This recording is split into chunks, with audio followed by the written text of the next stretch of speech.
சரியான ஒரு போக்கும் சரியான ஒரு வழியும் நமக்கு தெரிவதில்லை. அநேக நேரங்கள்ல பிரச்சனை கண்ணுக்கு முன்னாடி பெருசா ப்ரொஜெக்ட் ஆயிடுது. எப்படி? ப்ராப்ளம் கண்ணுக்கு முன்னாடி பெருசா தெரியுது. ஆனா அதை காட்டிலும் பெரியவர் நம்முடைய கர்த்தர். அல்லேலூயா. நல்ல ஒரு காரியத்தை நீங்க புரிந்து கொள்ளணும். வேதம் தெளிவாய் சொல்லிவிட்டது, தேவனால் கூடாத காரியம் ஒன்றுமே இல்லை. நாம் ஆராதிக்கிற தேவன் சர்வ வல்லமை உள்ளவர். அவரால் கூடாதது ஒன்றுமே இல்லை. ஆனா இருந்தாலும் நம்முடைய வாழ்க்கையில அநேக நேரங்களில பிரச்சனைகள் நம்மை பயமுறுத்துகிறது, பெரிதாய் தெரிகிறது. போராட்டங்களை பார்க்கும்போது அப்படியே கதி கலங்குகிறது. காரணம், நாம நம்மளுடைய வாழ்க்கையை குறித்து ஒரு ஷெட்யூல் மைண்ட்ல போட்டுட்டோம். அல்லேலூயா. நம்முடைய வாழ்க்கையை குறித்து ஒரு மேப் போட்டு வச்சிருக்கோம். அந்த மேப் விட்டு வாழ்க்கை வழி தவறும் பொழுது நம்மளால தாங்க முடியறது இல்லை. அல்லேலூயா. நீங்களே ஒரு எண்ணத்தை போட்டு வச்சுட்டு இப்படித்தான், இந்த வேலை தான், இந்த சம்பளம் தான், இந்த மனைவி தான், இந்த கணவன் தான், இப்படிதான் பிள்ளைகள், இதுதான் படிப்பு, இதுதான் வாழ்க்கை, இதுதான் எல்லாம் அப்படின்னு அப்படியே ஃபுல்லா போட்டு வச்சுட்டு ஓடும்போது கொஞ்சம் கடினமா இருக்கும். சில நேரங்கள்ல வழிகள் மாறும் பொழுது, தெய்வ சித்தங்கள் திட்டங்கள் மாறும் பொழுது எப்படி இருக்கும்? சந்தோஷமா இருக்குங்களா? பயமா இருக்கும். என்ன நடக்குதுன்னு தெரியாம. இஸ்ரவேல் ஜனங்கள் அப்படித்தான். எகிப்துல இருந்து வந்தோடனே ஆண்டவர் ஏதோ 2 சைடு நல்லா வயல்வெளி, நடுவில் அழகான ஒத்தையடி பாதையில சும்மா அழகா டிராவல் பண்ணி கூட்டிட்டு போவார்னு நினைச்சாங்க. ஆனா பார்த்தா எந்த வழியில கூட்டிட்டு போனார் ஆண்டவர்? எந்த வழியில கூட்டிட்டு போனார்? வனாந்திர வழி. அந்த இடத்துல வயலும் கிடையாது, தண்ணியும் கிடையாது, சோறும் கிடையாது, ஒண்ணுமே கிடையாது. எத்தனை பேர் அப்படிப்பட்ட வழியை தெரிந்தெடுப்பீர்கள்? தெரிந்தெடுப்பீங்களா? வாழ்க்கையில் அப்படிப்பட்ட வழிய? வேலையும் இருக்காது, சம்பளமும் இருக்காது, சந்தோஷமும் இருக்காது, காற்றும் இருக்காது, மழையும் இருக்காது, தண்ணியும் வராது. அந்த வழி எத்தனை பேர் தெரிந்திருப்பீங்க? கண்டிப்பா தெரிந்திருக்க மாட்டீங்கல்ல. ஆனா கர்த்தர் எங்கூட இருப்பாரானால் நான் தெரிந்திருப்பேன். எத்தனை பேருக்கு சத்தியம் புரியுது? நல்லே சொல்லுவோமா? கர்த்தர் முக்கியமா, போகக்கூடிய வழி முக்கியமா? அல்லேலூயா. மோசே சொல்லுகிறார், ஆண்டவரே நான் வழி நடத்திட்டு போகும்போது நீங்க என் கூட இருங்க. ஆண்டவர் சொல்லுகிறார், என் சமூகம் உனக்கு முன்பாக செல்லும், நீ போ. அது போதும். மோசே, அது போதும். நான் எந்த வழியில போறேங்கிறது முக்கியம் இல்ல. ஒருவேளை வனாந்திரமோ இல்ல வயல்வெளியோ இல்ல வறட்சியோ எதுவா இருந்தாலும் சரி, ஆனா எனக்கு முன்னாடி நீங்க போறீங்கல்ல, அது போதும். அல்லேலூயா. சத்தமா சொல்லும் அல்லேலூயா. புகழ்பெற்ற மறைந்த அப்போஸ்தலர் டிஜிஎஸ் தினகரன் ஐயா அவர்கள் அவருடைய ஊழியத்துல முதல் ஆண்டவர் அழைக்கும் பொழுது அவர் சொன்ன முதல் வார்த்தை அதுதான். ஆண்டவரே நீங்க சொல்லிட்டீங்க, நானும் ஊழியத்துக்கு வந்துட்டேன். பேங்க் மேனேஜரா இருந்தேன், ஸ்டேட் பேங்க்ல மேனேஜரா இருந்துட்டு ஆண்டவர் சொன்னாருன்னு சொல்லிட்டு எழுதி கொடுத்துட்டு வந்துட்டார். பல ஆயிரம் ரூபாய் சம்பளம் விட்டுட்டு வந்துட்டேன். இப்ப எனக்கு வேலை வேணுனோ இல்ல காசு வேணுனோ, என் பிள்ளைய பாத்துக்கணும், என்னுடைய மனைவியை பாத்துக்கணும் நான் கேட்க மாட்டேன். ஊழியம் ரொம்ப பெருசு. ஊழியங்கிறது சாதாரணது இல்ல. எனக்கு ஒண்ணே ஒண்ணு மட்டும் பண்ணுங்க. நான் எந்த ஊழியம் செஞ்சாலும் சரி, நான் கண்ணை திறந்து மெசேஜ் கொடுத்தாலும் சரி, இல்ல நான் கண்ணை திறந்து வர்ஷிப் பண்ணாலும் சரி, நான் பார்க்கும்போது நீங்க தான் என் முன்னாடி நிக்கணும். அல்லேலூயா சொல்லுவோமா? கோடிக்கணக்கான ஜனங்கள் அவருக்கு முன்னாடி இருப்பாங்க, ஆனா இவர் பார்க்கிறது ஆண்டவரை மட்டும்தான். அல்லேலூயா சொல்லுவோமா? அவர் முன்னாடி கோடிக்கணக்கான ஜனங்கள் அப்படியே தேவனை தரிசிச்சுக்கிட்டு இருப்பாங்க, ஆனா இந்த மனிதன் பார்க்கிறது யாரை மட்டும்தான். அவர் சொல்றாரு, நான் ஜனங்களை பார்க்கறக்கோ இல்ல பெரிய பெரிய கூட்டம் நடத்துறக்கோ வரல ஏசப்பா. நான் எப்பப்பெல்லாம் ஸ்டேஜ் ஏறனோ, நான் எப்பப்பெல்லாம் உங்களுடைய வார்த்தையை போதிக்கிறனோ, அப்ப என் கண்ணு முன்னாடி நீங்க நிக்கணும். அது போதும் எனக்கு, வேற எதுவுமே எனக்கு வேண்டாம். அல்லேலூயா. யோபு சொல்லுகிறார், நன்மையானாலும் தீமையானாலும் உம்முடைய கரத்திலிருந்து நான் அதை என்ன பண்ணுறேன், பெற்றுக்கொள்ள விரும்புகிறேன். என்னமோ நல்லதோ கெட்டதோ, ஆனா உங்க கையிலிருந்து எனக்கு வரணும். பரவாயில்லையே சொல்லுவோமா? அதுதான் ஆண்டவரை புரிந்து கொள்ளக்கூடிய புரிதல். அவரோடு வாழுவதுதான் வாழ்க்கை. நம்ம ஒரு ஷெட்யூலைஸ்டு வாழ்க்கை போட்டுட்டு அழகா மேப் போட்டு ஒரு ஷெட்யூல் பண்ணிட்டு அதுல கர்த்தரை போட்டு புஷ் பண்ணக்கூடாது. ஏசப்பா இப்படி நடத்துங்க நடத்துங்க, இந்த வழியில் நடத்துங்க நடத்துங்க நடத்துங்கன்னு ஜெபம் பண்ணுவோம். ஆனா மனசுக்குள்ள ஒரு எண்ணத்தை வச்சுட்டு இந்த வழியிலேயே நடத்துங்கன்னு. அதுதான் நம்ம பிரச்சனைகளுக்கும் போராட்டங்களுக்கும் காரணமாய் அமைகிறது. வரலையா சொல்லுவோமா? மைண்ட்ல எந்த ஒரு பிளானுமே இல்லாம ஃப்ரீயா போய் தேவ சமூகத்துல உட்காருங்க. கர்த்தர் உங்களுக்கு சரியான திட்டத்தை போட்டு அவர் கொடுப்பாரு. வரலையா சொல்லுவோமா? வேதத்துல நீங்க எந்த பரிசுத்தவான்களை வேணா எடுத்துக்கங்க, ஃபர்ஸ்ட் அவங்களை 0 வாக்கிட்டு தான் கர்த்தர் ஆரம்பிப்பார். அல்லேலூயா. ஃபர்ஸ்ட் அவங்களை என்ன வாக்கிடுவாரு? ஆமா, ஆபிரகாம் பெரிய செல்வந்தன். அழைக்கப்படுறதுக்கு முன்னாடியே அவங்க அப்பா தேராகு பெரிய ஆளு. அழைக்கும் போது ஆண்டவர் என்ன எப்படி அழைச்சாரு? உன் இனத்தையும் உன் ஜனத்தையும் உன் தகப்பன் வீட்டையும் இந்த ஊரையும் விட்டுட்டு வான்ட்டார். அழைக்கும் போது 0 வாக்கிட்டார். அல்லேலூயா. மோசே 40 வயசுல எகிப்திற்கு முடிசூடா இளவரசனா இருக்கிறார். அந்த நேரத்துல ஆண்டவர் எடுத்து பயன்படுத்துவார்னு மோசே நினைச்சாரு, பயன்படுத்தல. என்ன பண்ணார் ஆண்டவர்? அங்கிருந்து மீதியான் வனாந்திரத்துக்கு கூட்டிட்டு வந்து 40 வருஷம் என்ன செய்ய வச்சாரு? ஆடு மேய்க்க வச்சு 0 வாக்கினார். அதற்கப்புறம் 80 வயசுலதான் என்ன பண்றாரு? அழைச்சு இஸ்ரவேலை மேய்க்கும்படியாய் கூட்டிட்டு போறார். வரலையா சொல்லுவோமா? அப்போ எல்லாமே ஆண்டவருடைய திட்டப்படிதான் நடக்கணும். அதுக்கு நீங்களும் நானும் முதல்ல என்னவாகணும்? ஆமா, 0 வாகணும். நாம நிறைய யோசனைகளையும் சிந்தனைகளையும் போட்டு மனசுல போட்டு ஸ்ட்ரெஸ் படுத்தி இதுதான் இப்படித்தான் நம்ம வாழ பிரச்சனைகள் நமக்கு பெருசாதான் தெரியும். வரலையா சொல்லுவோமா? சோ இந்த பாடுகள், இந்த பிரச்சனைகளிலிருந்து நம்ம முதல் வெளியே வரணும். வெளியே வந்தாதான் நம்முடைய வாழ்க்கையில ஆண்டவருடைய செயல்களையும் கிரியைகளையும் நம்மால் பார்க்க முடியும், உணர முடியும், அனுபவிக்க முடியும். வரலையா சொல்லுவோமா? சரி, இந்த வேளையில ஒரு சம்பவத்தை நாம் வேதத்திலிருந்து நாம் பார்க்க போகிறோம். மத்தேயு எழுதின சுவிசேஷ புஸ்தகம் 9ஆம் அதிகாரம் 20, 21, 22 3 வசனங்களை வாசிக்க கேட்போம். மத்தேயு 9. அப்பொழுது 12 வருஷமாய் பெரும்பாடுள்ள ஒரு ஸ்திரீ, நான் அவருடைய வஸ்திரத்தையாகிலும் தொட்டால் சுஸ்தமாவேன் என்று தன் உள்ளத்தில் எண்ணிக்கொண்டு அவர் பின்னாலே வந்து அவருடைய வஸ்திரத்தின் ஓரத்தை தொட்டாள். இயேசு திரும்பி அவளை பார்த்து, மகளே திடன்கொள், உன் விசுவாசம் உன்னை ரட்சித்தது என்றார். அந்நேரம் முதல் அந்த ஸ்திரீ சொஸ்தமானாள். எத்தனை பேருக்கு இந்த சம்பவம் தெரியும்? எல்லாத்துக்குமே தெரியும் நினைக்கிறேன். எல்லாத்துக்குமே தெரிந்த ஒரு வேத சம்பவம், நடந்த ஒரு உண்மை சம்பவம். அல்லேலூயா. இதை நீங்க இன்னும் கிளியரா வாசிக்கணும்னா மார்க்ல நம்ம இப்ப வாசிக்க போற அடுத்தது நான் வாசிக்கிறோம். நல்ல ஒரு காரியத்தை புரிந்து கொள்ளுங்க. பெரும் பாடுள்ள ஒரு ஸ்திரீ, சரிங்களா? ரொம்ப பாடு நிறைந்த ஒரு ஸ்திரீ, யாராலையும் குணமாக்க முடியாத வியாதி உள்ள ஒரு ஸ்திரீ. அல்லேலூயா. அவளுடைய பிரச்சனை ரொம்ப பெருசு. சரி, அதை நம்ம இன்னும் கிளியரா வாசிக்கணும்னா மார்க் 5, 25வது வசனத்திலிருந்து 34வது வசனம், 9 வசனங்கள் இருக்கு. கிளியரா லைன் பை லைன் உங்களுக்கு அந்த சிச்சுவேஷன் ஃபுல்லா உங்களுக்கு விளங்கும். வாசிங்க. மார்க் 5, 25ல இருந்து வாசிங்க. எத்தனை வருஷமா வியாதி? 12 வருஷமா வியாதி இருக்கு ஒரு பெண்ணுக்கு. அநேக வைத்தியர்களால் மிகவும் என்ன ஆயிடுச்சு? அப்ப என்ன அர்த்தம்? அநேக வைத்தியர்கிட்ட போனா சரியாகலைன்னு சொல்லியிருக்கலாம். வைத்தியர்களா என்ன ஆனாங்க? சொல்லுங்க. மனுஷனை நம்பி போனா என்னதான் வரும்? மனுஷனை நம்பி போனா என்னதான் வரும்? சத்தமா சொல்லுங்க. மனிதர்களை நம்பி போகும்போது வருத்தம் தான் மிஞ்சும். அல்லேலூயா. அநேக மருத்துவர்களை நம்பி போய் பார்த்திருக்கிறார், ஆனா வருத்தம் தான் மிஞ்சிச்சு. அநேக வைத்தியர்களால் வருத்தப்பட்டு தனக்கு உண்டான எல்லா காசையும் செலவழிச்சிட்டா. அவளுடைய சொத்து, வீடு, வாசல் எல்லாத்தையும் செலவழிச்சா அந்த வியாதிக்காக. சற்றாகிலும் குணமடையாமல். அப்ப என்ன அர்த்தம்? 1% கூட சரியாகல.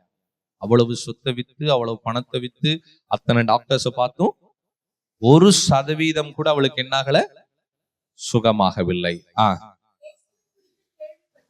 இயேசுவை குறித்து கேள்விப்பட்டு நல்ல ஒரு காரியத்தை புரிந்து கொள்ளுங்கள். இயேசுவை குறித்து இவள் கேள்விப்படுகிறாள். பிரச்சனைகளின் மத்தியில, போராட்டங்களின் மத்தியில, கைவிடப்பட்ட நிலைமையில, வருத்தப்படுகிற நிலைமையில தான் இயேசுவை பத்தியே புரியும் ஒரு மனுஷனுக்கு. அல்லேலூயா. நல்லா இருக்கும் போது எத்தனை பேருக்கு ஏசப்பாவை புரியும்? சொல்லுங்க பார்க்கலாம். நீங்க நல்லா இருக்கும் போது ஏசப்பாவை புரிஞ்சுக்குவீங்களா? நான் சத்தியம் சொன்னா கேட்பீங்களா? நீங்க நல்லா இருக்கும்போது சர்ச்சுக்கு வருவீங்களா?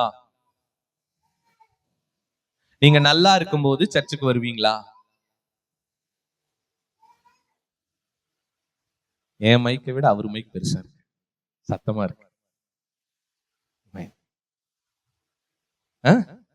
நம்ம நல்லா இருக்கும் பொழுது சபைக்கு வருவோமா? ஜெபம் பண்ண தோணுமா? குடும்ப ஜெபம் பண்ண தோணுமா? வீட்டு கூட்டம் ஜெபம் பண்ண தோணுமா?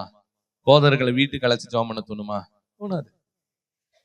வருத்தம், பிரச்சனை, பாடுகள், போராட்டம் நிறைஞ்சு நிற்கும் போதுதான் யாரை பத்தி கேள்விப்படுறா இந்த பெண்? ஆமா, அப்பதான் கேள்விப்படுறா. அதுக்கு முன்னாடி அவர் அங்க இல்லையா? அதுக்கு முன்னாடி அவர் அங்க இல்லைங்களா? அதுக்கு முன்னாடியே சொந்த ஊர்ல இல்லையோ? அதுக்கு முன்னாடி 30 வருஷமா அங்கதான் இருக்கிறாரு. இல்லையா? அதுக்கு முன்னாடி அங்கதான் ஊழியம் செஞ்சுக்கிட்டு இருக்கிறாரு.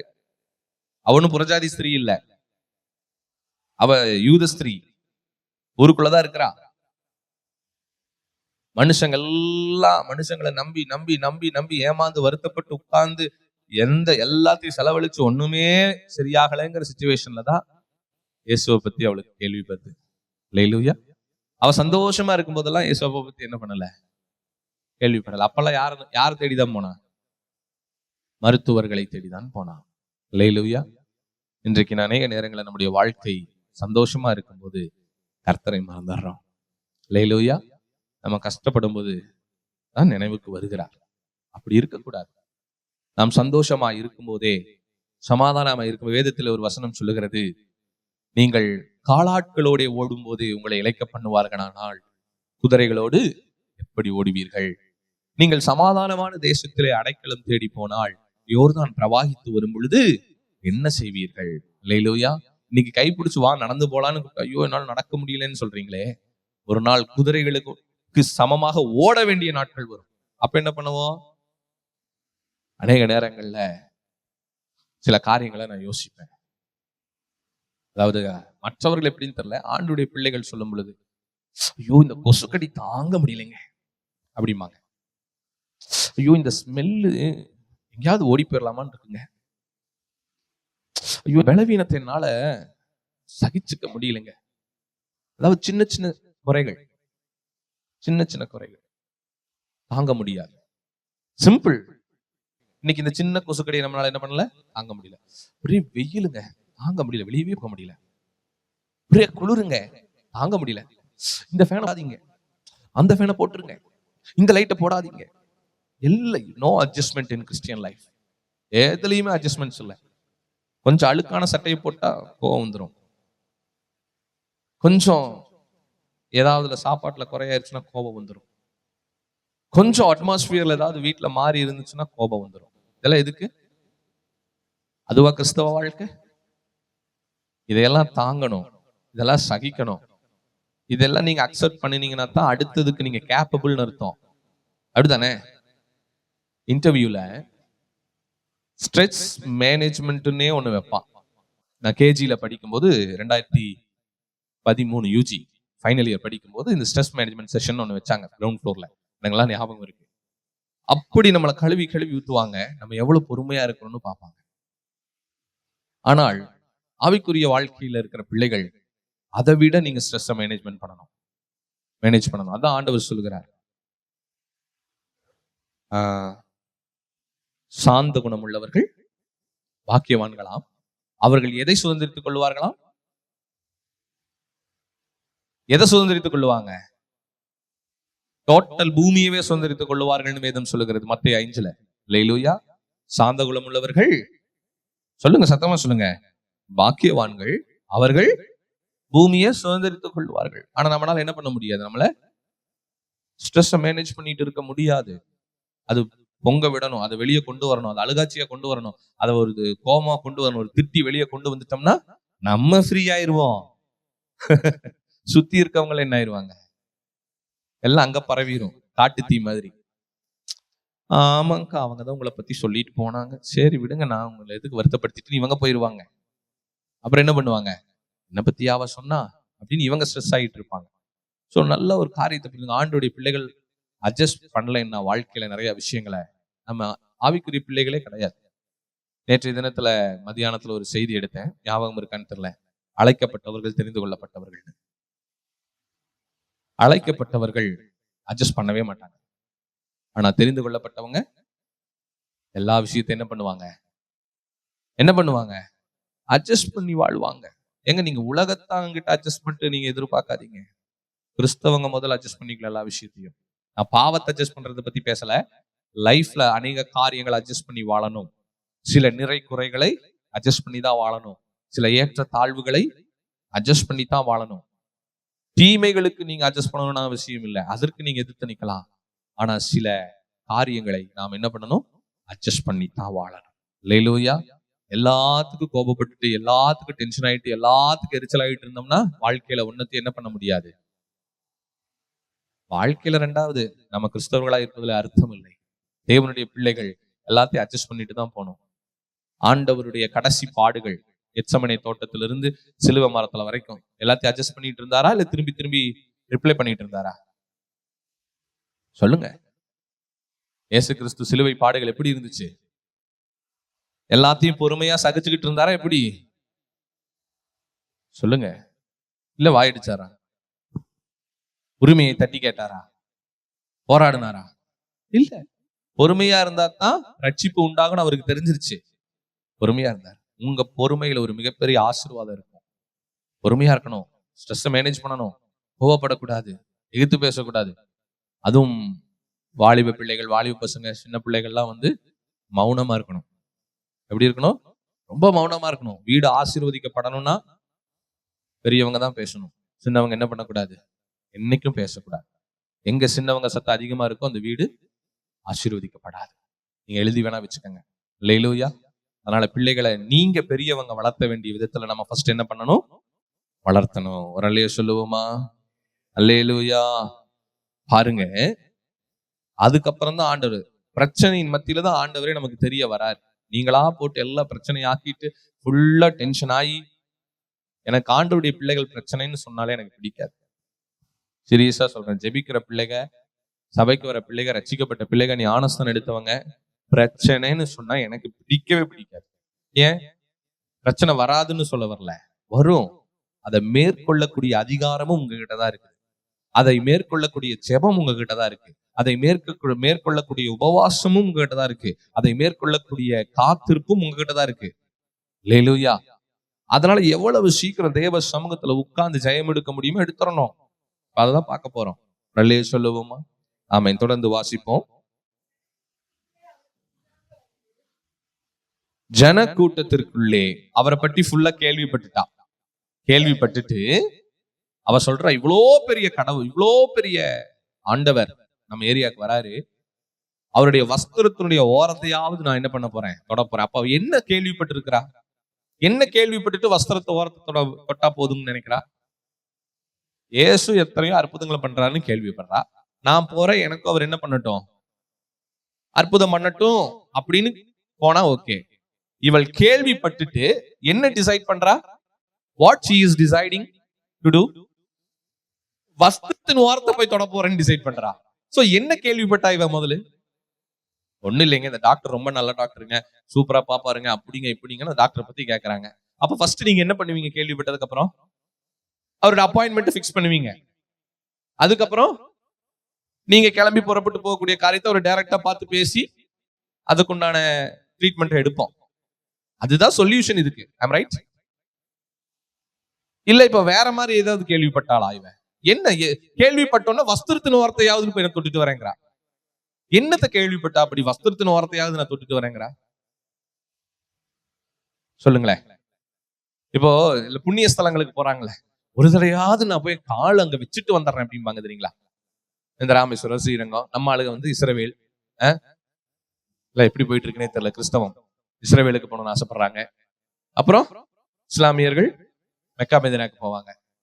போய் ஒரு டைமாவது கால் அங்க நான் என்ன பண்ணிட்டு வந்துடுறேன், வச்சுட்டு வந்துடுறேன். இப்ப என்னத்தை கேள்விப்பட்டிருக்காங்க அந்த இடத்த? அதை குறிச்சு என்ன கேள்விப்பட்டிருக்கிறாங்க? அது புண்ணிய ஸ்தலம்னு கேள்விப்பட்டிருக்காங்க. அங்க போனா புண்ணியம் கிடைக்கும், அந்த இடத்துல கால் வச்சுட்டா எல்லாம் நல்லதான் நடக்கும்னு கேள்விப்பட்டிருப்பாங்க போல. அப்படித்தானே? அதனாலதான் ஒரு டைமாவது போய் காலை வச்சுட்டு வந்துடுறேன்னு ஆசைப்படுறாங்க. இந்த பெண் வந்து தொட்டுட்டு அவருடைய வஸ்திரத்தின் ஓரத்தையாவது தொட்டுட்டு வரேன். அப்ப என்ன கேள்விப்பட்ட? அந்த பெண் என்னத்தை கேள்விப்பட்டிருப்பா? போய் வஸ்திரத்தின் ஓரத்தையாவது தொட்டுட்டு வரேன்னு. அவர் முழுவதுமே வல்லமை மிக்கவர் நம்ம கேள்விப்பட்டிருக்கிறார். அதுதான் அங்க சத்தியம். கரங்களை தட்டி கர்த்தரை மகிமைப்படுத்துவோம். அல்லேலூயா. அவ கேள்விப்பட்டதுல அவளுடைய மைண்ட் செட்டப்ல போய் அவளுக்கு அமைந்தது என்ன என்றால், அவரே முழுவதும் வல்லமை உள்ளவர்னு அவளுக்கு பிக்ஸ் ஆயிடுச்சு. அதனாலதான் அவர் பேசுறதோ, அவர் தொடுறதோ, இல்ல அவர்கிட்ட இருந்து ஏதாவது வார்த்தைகளை வாங்குவதோ அதுவெல்லாம் அவருக்கு பிரியம் இல்ல. அவர் முழுவதும் வல்லமை இருக்கு அவருக்குள்ள. அவருடைய உடல்லாம் வல்லமை இருக்கு, அவருடைய வஸ்திரம் எல்லாம் வல்லமை இருக்கு. அவருடைய ஆண்டவரை அவர் புரிந்து கொண்ட விதத்தை பாருங்க. எப்படியாவது போய் வஸ்திரத்தின் ஓரத்தை தொட்டுட்டு வந்துட்டுனா போதும், என்ன அந்த வல்லமை குணமாக்கிடும். அல்லேலூயா. She founded who is Jesus. இன்னொன்னு, பிரச்சனைகள் தான் உங்களை கர்த்தரிடத்துல சேர்க்கும், கர்த்தரை உணர்த்தும். ஒரு அல்லேலூயா சொல்லுவோமா? பாடுகள் வரும் பொழுது, பிரச்சனைகள் வரும் பொழுது நீங்க கவலைப்படணும்னு அவசியம் இல்லை. அந்த பாடுகளும் பிரச்சனைகளும் உபத்திரவங்களும் எந்த அளவுக்கு கொடியதா இருக்கிறதோ அந்த அளவிற்கு நீங்க கர்த்தரை உங்களால உணர முடியும். அல்லேலூயா சொல்லுவோமா? வேதத்துல யாராவது அவருடைய வஸ்திரத்தை தொட்ட மாதிரி இருக்கா? வஸ்திரத்தை கிழிச்ச மாதிரி வேணா இருக்கு. இயேசு கிறிஸ்து சிலுவையில இருக்கும் பொழுது என்ன பண்ணாங்க? வஸ்திரத்தை கிழிச்சு பங்கு போட்டுக்கிட்டாங்கன்னு இருக்கு வேதத்துல. அவர் வஸ்திரத்தை தொட்டா சுகமாகும். இவளுக்கு அந்த விஸ்டம், அந்த ஞானம் அவளுக்கு வருவதற்கு காரணம் அவளுடைய பிரச்சனையினுடைய தீவிரம் அந்த அளவுக்கு இருக்கு. பாடு பெரும் பாடா இருக்கு. அந்த பெரும் பாடுலதான் கர்த்தரை பத்தின அண்டர்ஸ்டாண்டிங் அவளுக்குள்ள அதிகமா அண்டர்ஸ்டாண்ட் ஆகுது, புரிந்து கொள்ளுதல் அதிகமாகுது. அல்லேலூயா. உங்களுக்கு வருகிற பிரச்சனைகள், போராட்டங்கள் அதிகமாகுதுன்னா நீங்க ஒண்ணு நினைச்சுக்கணும், கர்த்தரை நான் இன்னும் நல்லா தெரிஞ்சுக்க போறேன். அல்லேலூயா சொல்லுவோமா? பாடுகள் அதிகமாகுதுன்னா நான் கர்த்தரை இன்னும் நல்லா பிடிச்சுக்க போறேன்.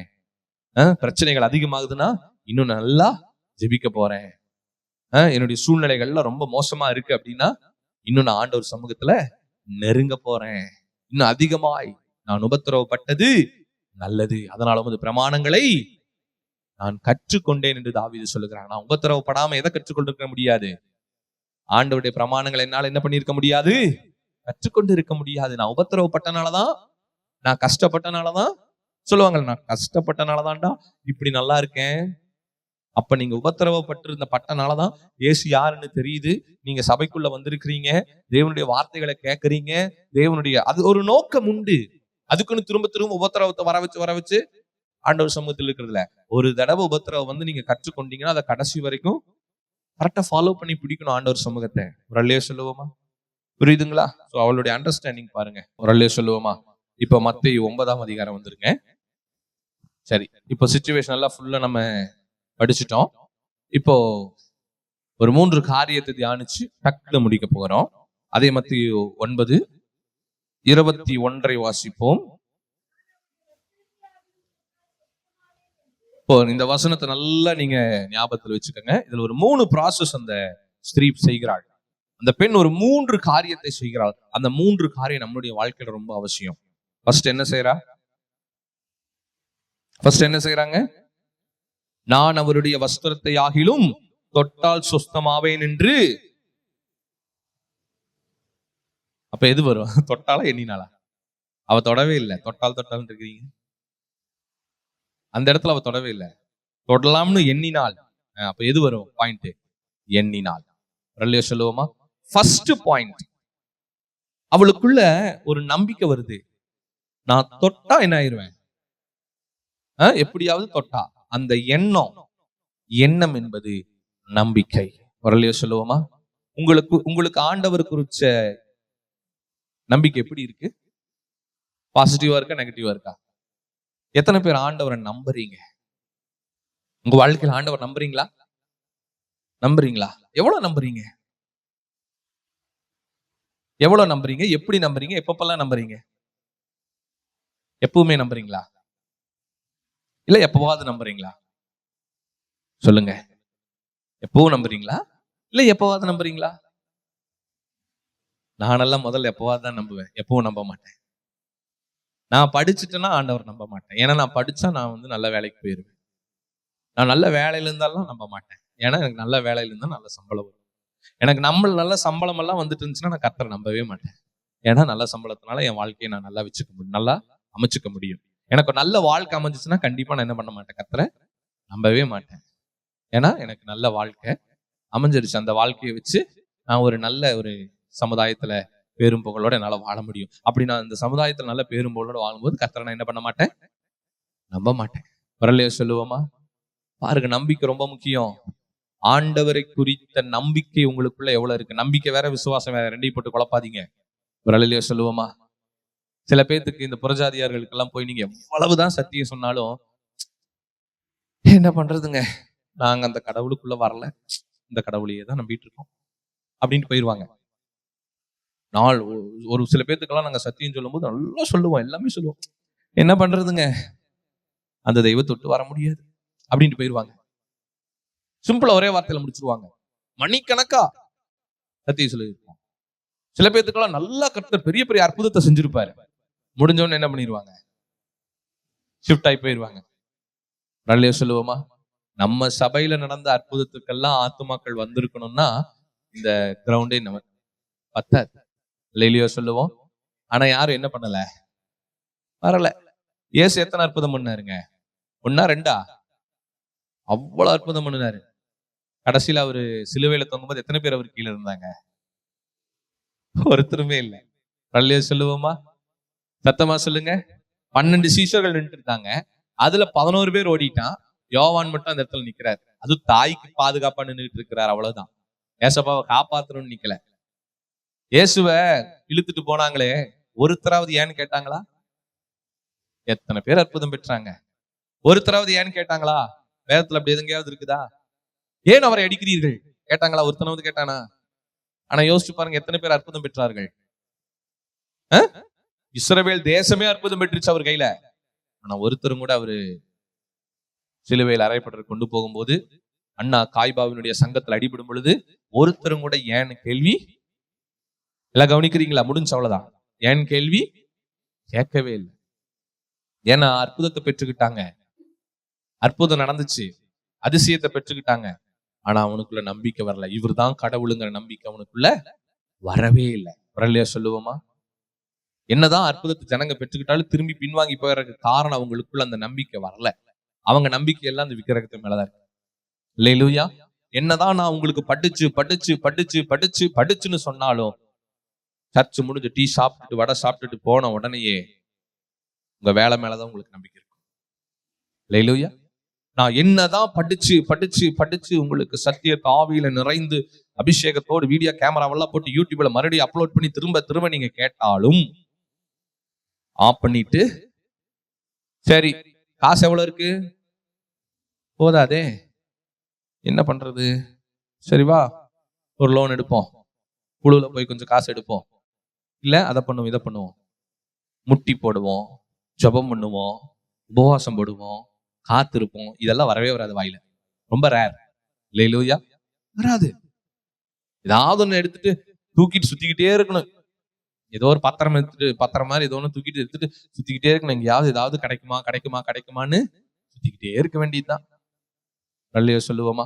இதுல வேற சில அறிவாளிகள் தங்களை எக்யூப் பண்ணிக்கிறாங்களாமா. லேப்டாப் கையுமாவே சுத்துவாங்க, பேக்குக எக்யூப் பண்றாங்க. முடியுமா? செல்போன்ல எல்லா நாலேஜும் அப்படியே இறக்குறாங்களாமா உள்ள. இன்னும் சில அதிக புத்திசாலி பைத்தியங்கள் உண்டு. அந்த வேலையை பண்ணலாம், இந்த வேலையை பண்ணலாம், இப்படி பண்ணலாம், இந்த பிசினஸ் பண்ணலாம், அந்த பிசினஸ் பண்ணலான்னு தான் தலையிலேயே மண்ணை மாறி கொட்டிக்கிட்டு இருக்குது. அல்லேலூயா. இன்னும் நிறைய விதவிதமான பைத்தியங்கள் உண்டு, ஆவிக்குரிய பைத்தியங்கள். அல்லேலூயா. கிறிஸ்துவின் மேல இல்ல அந்த பைத்தியம், உலகத்தின் மேல. இந்த மலையை வச்சு என்ன பிசினஸ் பண்ணலாம், இந்த மழை நின்னதுக்கு அப்புறம் என்ன பிசினஸ் பண்ணலாம், அங்க தண்ணி தேங்கி இருக்கோ, காட் வாட்டர் ஸ்மெல், அதை வச்சு ஒரு பிசினஸ் பண்ணிடணும். அப்படிதான் இன்னைக்கு ஓடிக்கிட்டு இருக்குது. யூடியூப்ல எடுத்து பாருங்க. நாற்றம் வருகிறதா, இந்த பவுடரை போடுங்க. அடைப்பு இருக்கிறதா, இந்த பவுடர் போடுங்க. ஒரு வாரம் நான் அதான் பாத்துக்கிட்டு இருக்கேன். என்ன பண்றது? அல்லேலூயா. எல்லாத்துலயும் ஒரு இது. கடவுள் மேல மட்டும் எவனுக்கு நம்பிக்கை இல்லை இன்னைக்கு. அல்லேலூயா. ஒண்ணுமில்ல, கரகம் தூக்கிட்டு வந்தாங்க. சூப்பரா, பரவாயில்ல, ஓகே, நல்ல நம்பிக்கைன்னு நினைச்சேன். நைட்டு போட்டா அதே சாமியாரு சினிமா போட்ட போட்டு பெரிய ஸ்பீக்கருக்கு முன்னாடி ஆடிட்டு வரான். துப்பில் துப்பில் துப்பில் பட்டாசு வெடிச்சுட்டு. நானும் கூர்ந்து கவனிக்கிறேன். அது அவ்வளவு வல்கரான ஒரு அசிங்கமான சினிமா சாங்குக்கு அந்த சாமியார் முன்னாடி உட்கார்ந்துட்டு வரான். அதே சாமியார் காலையில அந்த விக்கிரகத்துக்கு தூபம் காட்டிட்டு வந்தார். ஒரு அல்லேலூயா சொல்லுங்க. அவ்வளவுதான் அவன் நம்பிக்கை. இன்னைக்கு கிறிஸ்தவத்துக்குள்ளேயே அதான் ஓடுது. முடிஞ்சு 10 மணிக்கு போனோன்னு டிவியை போட்டு உட்காந்துக்கிறது, இல்ல அழகா ஒரு படத்தை டவுன்லோட் பண்ணிட்டு சிக்கனை வாங்கி வீட்டுல கொடுத்துட்டு, இல்ல மட்டனை வாங்கி வீட்டுல கொடுத்துட்டு சந்தோஷமா இன்னைக்கு நாளை ஸ்பெண்ட் பண்ண வேண்டியது. அவ்வளவுதான். இதான் வாழ்க்கையா? இதான் உங்க நம்பிக்கையா? அல்லேலூயா சொல்லுவோமா? என்னுடைய தாய் தகப்பனுங்கிட்ட இருந்து நான் கத்துக்கிட்ட ஒரு விஷயம் என்ன தெரியுங்களா? கொஞ்சம் டைம் கிடைச்சாலும் சர்ச்சில் வந்து உட்காந்து ஜாமிக்கிட்டே இருப்பாங்க. கொஞ்ச நேரம், அது ஞாயிற்றுக்கிழமையோ திங்கக்கிழமையோ சனிக்கிழமையோ, என்ன அவங்க வேலைக்கு போயிட்டு இருந்த சூழ்நிலையிலையும் சரி, அவங்க இப்ப ஊழியம் பண்ற சூழ்நிலையும் சரி, நான் என்னுடைய தாய் தகப்பன் இருந்த கத்துக்கிட்ட ஒரு விஷயம், 24 மணி நேரம் இந்த சர்ச்சுக்குள்ளேயே தான் உட்காந்து இருப்பாங்க. அவங்க பிசினஸ் பண்ணும் போது நான் பார்த்திருக்கேன். எங்க அம்மா பைபிள் விரிச்சுட்டே தான் உட்காந்து இருக்கோம். எங்க அப்பாவை திட்டிக்கிட்டே இருக்கோம். ஜாமுங்க, ஜாமுனுங்க, உட்காருங்க, ஜாமுனுங்க, உட்காருங்க, ஜாமுனுங்க. எங்க அப்பா பேக் எடுத்துட்டு ஏதோ ஒரு பிசினஸ் பண்ணணும்ட்டு, அவர் பண்ணாத பிசினஸே கிடையாது. இன்னைக்கு அவர் வேலை செய்யாத மாதிரி தெரியும். இங்க இருக்கிற எல்லா தக்கட்டிலும் அதிக பிசினஸ் பண்ணது அவரு தான். நீங்க எந்த பிசினஸ் பண்ணா சொல்லுங்க, அவர் பண்ணியிருப்பாரு. பெனாயில் பிசினஸ் பண்ணியிருக்காரு, சாரி பிசினஸ் பண்ணியிருக்காரு, லேத்துல ஒர்க் பண்ணியிருக்கிறாரு, சீட்டு பிசினஸ் பண்ணியிருக்கிறாரு, துணி பிசினஸ் பண்ணியிருக்கிறாரு, அப்புறம் வேற என்னென்ன, வீடு கட்டி வாடகை கொடுத்து அதுலயும் சம்பாதிச்சிருக்கிறாரு, லோன் கொடுத்து வட்டிக்கு கொடுத்து, எல்லாமே எவ்ரிதிங். நீங்க என்னென்ன பிசினஸ் பண்றீங்களோ, அப்ப ஐடி இல்ல, அதனால அந்த வேலைக்கு அவர் போல. சரிங்களா? எல்லா பிசினஸையும் பண்ணியிருக்கிறார். எல்லா பிசினஸும், முறுக்கு பிசினஸ் முதற்கொண்டு எள்ளுரண்ட பிசினஸ் எல்லாமே பண்ணியிருக்கிறார். பண்ணாத பிசினஸே கிடையாது. எல்லாமே எல்லாமே எல்லாமே பண்ணியிருக்கிறார். ஆன்டி வைக்காத டீயா, ஆன்டி டீயை குடிக்காத கஸ்டமர்ஸா, அல்லேலூயா. எல்லாமே நம்ம டீ கடை தானே நம்ம சர்ச்சு, என்ன இருக்கு, அல்லேலூயா. எல்லா பிசினஸுமே பண்ணியிருக்கிறோம். இலவசமாவும் பண்ணியிருக்கிறோம், காசு வாங்கிட்டும் பண்ணியிருக்கோம். ஆனா எதுலயுமே என்ன இல்ல, டெவலப்மெண்ட் வரவே இல்லை. சொந்த வீட்டையும் வித்தாச்சு, சொத்து பத்தியும் வித்தாச்சு, பிசினஸ் எல்லாத்தையும் க்ளோஸ் பண்ணியாச்சு. கடைசியில கடவுள் சமூகத்துலதான் வந்து உட்கார வேண்டியதாச்சு. அல்லேலூயா சொல்லுவோமா? அந்த நம்பிக்கை தாங்க. ஆனா எங்க அம்மா கடைசி வரைக்கும், எங்க அப்பா என்ன பிசினஸ் செஞ்சாலும் இவங்க பாட்டுக்கு பைபிள் படிச்சுட்டு ப்ரேயர் பண்ணிக்கிட்டே இருப்பாங்க. என்னடி எதுவுமே சொல்ல மாட்டேங்க, அப்பா நீ ஏதாவது பண்ணிட்டு வருவேன், நான் என்னத்த சொல்லிட்டு அப்படின்ட்டுருவாங்க. கடைசி வரைக்கும் ஜாம் பண்ணிக்கிட்டே இருப்பாங்க. கடைசியில இவரு விழுந்துட்டார். சரி விடு, வேற வழியே இல்லை, நானும் எவ்வளவோ அலைஞ்சு பார்த்துட்டேன், கடவுள் தான் பெரியவர்ன்ட்டு 2 பேரும் உட்காந்து ஜாம் பண்ண ஆரம்பிச்சாங்க. ஜாம் பண்ணி அப்போ பிசினஸ் பண்ணிட்டு தான் இருந்தாங்க. 24 மணி நேரம் நைட் எல்லாம் உட்காந்து ஜாம் பண்ணிக்கிட்டே இருப்பாங்க. கடைசியில அவங்க 24 மணி நேரம் ஜாம் பண்ணாலும் என்னமோ கர்த்தர் அழைச்சிட்டாரு ஊழியத்துக்கு. அல்லேலூயா சொல்லுவோமா? அல்லேலூயா. உங்க நம்பிக்கை எங்க இருக்கு? ஃபர்ஸ்ட் பாயிண்ட் அதான் ரொம்ப முக்கியம். உங்க நம்பிக்கை வேலையில இருக்கா, பணத்துல இருக்கா, படிப்புல இருக்கா, இல்ல ஆண்டவர் மேல இருக்கா? உங்க நம்பிக்கை எது மேல இருக்கோ அதுலதான் உங்க முழு மனசும் நேரமும் இருக்கும். உங்க நம்பிக்கை எதுல இருக்கோ அதுலதான் உங்க முழு மனசும் இருக்கும், உங்க நேரங்களும் அங்கதான் செலவாகும். அல்லேலூயா சொல்லுவோமா? புரிஞ்சுதுங்களா? அவள் நம்புனா, அவள் எண்ணினாள், அந்த நம்பிக்கையை அவளுக்குள்ள கொண்டு வரா. கர்த்தர்னால என்ன, அவரை போய் தொட்டா நான் என்ன அவன் சுகமாவோங்கிற அந்த நம்பிக்கை அவருக்கு வந்துச்சு. அவரை குறித்து சகல விஷயங்களையும் அறிந்து கொண்டாள். அவர் வல்லமையுள்ளவர் என்பதை அறிந்தாள். எல்லாம் போய் எல்லா நாலேஜும் அவளுக்குள்ள போய் அந்த நம்பிக்கையை கொடுத்துச்சு. அல்லேலூயா சொல்லுவோமா? நம்ம பேசுகிற சத்தியம் உங்களுக்குள்ள என்னத்தை கொடுக்கணும்? கடவுள் மேல நம்பிக்கையை கொடுக்கணும், ஏசப்பா மேல நம்பிக்கையை கொடுக்கணும். அவர் எல்லாவற்றையும் செய்ய வல்லவர் என்பது அந்த நம்பிக்கை உங்களுக்குள்ள வரணும். First point. 2வது தொடர்ந்து வாசிப்போம் அதே வசனத்துல. தொட்டால் சும்மாவேன் என்று தன் உள்ளத்தில் எண்ணிக்கொண்டாள். இது ஃபர்ஸ்ட் நம்பிக்கை. அவர் பின்னாலே வந்து நம்பிக்கை இல்ல, போதும் அவ்வளவுதான். ஃபர்ஸ்ட் நம்புனா, செகண்ட் அவர் பின்னாடி போறா. அந்த பின்னாடி போறதுக்கு என்ன அர்த்தம்? பின்னாடி போறதுக்கு என்னங்க? கிரியை செய்கிறாள். அல்லேலூயா சொல்லுவோமா? ஏசப்பாவை நம்பிட்டே இருக்கிறேங்க, அவரு தாங்க வழிகாட்டணுங்க, அவரு தாங்க ரட்சிக்கணுங்க, அவரு தாங்க எல்லாங்க, அவரு தாங்கன்னு இப்படி ஒரு ஆவிக்குரிய குருட்டாட்டம் உள்ளவர்கள் இருக்கிறாங்க. அதுக்கப்புறம் ஜெபம் பண்ண மாட்டாங்களாமா, பைபிள் வாசிக்க மாட்டாங்களாமா, சர்ச்சுக்கு வர மாட்டாங்களாமா, உபவாசம் போட மாட்டாங்களாமா, காத்திருக்க மாட்டாங்களாமா. கர்த்தர் தாங்க நம்பிட்டு இருக்கிறேன், ஆண்டவர் தாங்க, நான் விசுவாச வார்த்தைகளை தாங்க பேசிக்கிட்டு இருக்கேன், ஆண்டவர் தாங்க என் நம்பிக்கை. ஆனா நான் என்ன பண்ண மாட்டேங்க, ஜெபம் பண்ண மாட்டேங்க, பைபிள் வாசிக்க மாட்டேங்க, ஃபாஸ்டிங் போட மாட்டேங்க, காத்திருக்க மாட்டேங்க. ஆனா கர்த்தர் தாங்க என் நம்பிக்கை, அவர் தாங்க நான் நம்பிட்டு இருக்கிறேன், என்ன நடந்தாலும் அவர் என்னை காப்பாத்துவாருங்க. தப்பு. அல்லேலூயா. நம்பிக்கை கிரியைக்குள்ள வரணும். நம்புறவங்க என்ன செய்யணும், என்ன செய்யணும், செயல்படணும். அதுதான் கிரியை. நம்புறவங்க செயல்படுறது கிடையாது இன்னைக்கு. அல்லேலூயா. நம்பிக்கையை மட்டும் வச்சுக்கிட்டு வேலைக்கு கிளம்பி போயிடுறது, நம்பிக்கையை மட்டும் வச்சுக்கிட்டு நல்லா தூங்குறது. கர்த்தருக்கு தெரியும் என்னுடைய பாடுகள் பலவீனங்கள். நான் கேட்பேன் நிறைய பேர், ஏன் அதிகாலை ஜெபத்துக்கு வரலைங்க அப்படின்னு யாராவது கேட்டா அது பலவீனம். நம்பிக்கை இருக்கு, ஆனா எந்திரிச்சு வர்றது கிரியை செயல்பாடு இல்ல. அதுக்கு பதிலா என்ன இருக்கு, பலவீனத்தை உணர்ந்து மறுபடியும் தூங்குற பழக்கம் இருக்கு. அல்லேலூயா. சில பேர்த்து கேட்பேன், ஏன் அன்னைக்கு வர முடியல, அது அந்த பிரச்சனை அன்னைக்கு அது தடையாயி அப்படி போயிடுச்சு. நம்புறவங்களுடைய கிரியை முழுக்க முழுக்க நம்பிக்கையின் மேலதான் இருக்கும். அல்லேலூயா சொல்லுவோமா? ஆண்டவரை நம்புறீங்கல்ல, அப்ப கிரியைகள் எப்படி இருக்கணும்? உங்க வாழ்க்கையில ஜெபம் இருக்கணும், அதிகமான ஜெபம் இருக்கணும், அதிக உபவாசம் இருக்கணும், அதிக காத்திருப்பு இருக்கணும், அதிக வேத வாசிப்பு இருக்கணும், அதிக தேடல், கர்த்தரை குறித்த தேடல் இருக்கணும், அண்டர்ஸ்டாண்டிங் வரணும். சொல்லுவோமா? கிரியைகள் இல்ல, வெறும் நம்பிக்கையை மட்டும் வச்சுக்கிட்டு இருக்கிறோம். அவன் நம்பினவன் எந்திரிச்சு என்ன பண்ணா, புறப்பட்டு என்ன பண்றா, அவர் பின்னாடியே போறா. அவர் எவ்வளவு தூரம் போனாலும் என்ன பண்றா, இவ்வளவு அந்த கஷ்டத்துல, அந்த பாடுகள், அந்த வேதனையோட பின்னாடியே போறா. நார்மலா போறாளா, இல்ல அந்த வியாதியோட கஷ்டத்திலேயே போறாளா? அந்த வியாதியின் வழியோடயே தான் போறா. நீங்க ஜெபிக்கும் போது உங்களுக்குள்ள பாடுகள், பிரச்சனைகள் இருக்கு. சில பேரெல்லாம், ஐயோ துக்கம் தொண்டையை அடைக்குது, ஜெபம் வரமாட்டேங்குது, அப்படியெல்லாம் சொல்லாதீங்க, பொய்யது. துக்கத்தோட தான் நீங்க ஜெபம் பண்ணி ஆகணும்னா அப்படித்தான் ஆகணும். துக்கத்தோட தான் நீங்க பைபிள் படிச்சு ஆகணும்னா அப்படித்தான், வேற வழி இல்ல. உங்க நம்பிக்கை ஆண்டவர் மேல இருந்துச்சுன்னா உங்க கிரியை முழுவதும் ஜெபத்திலும், வேத வாசிப்பிலும், உபவாசத்திலும், தரித்திருத்தலும், காத்திருத்தலும் அதிகமான நேரங்களை நீங்க என்ன பண்ணுவீங்க, செலவழிப்பீங்க. கிரியை இருக்கணும், ஆண்டவருக்குள்ள கிரியை செயல்பாடு இருக்கணும். மூன்றாவது காரியம் என்னது, அவருடைய வஸ்திரத்தின் ஓரத்தை கடைசிதான் அவளுடைய விசுவாசம் ஜெயிக்குது. வரலையே சொல்லுவோமா?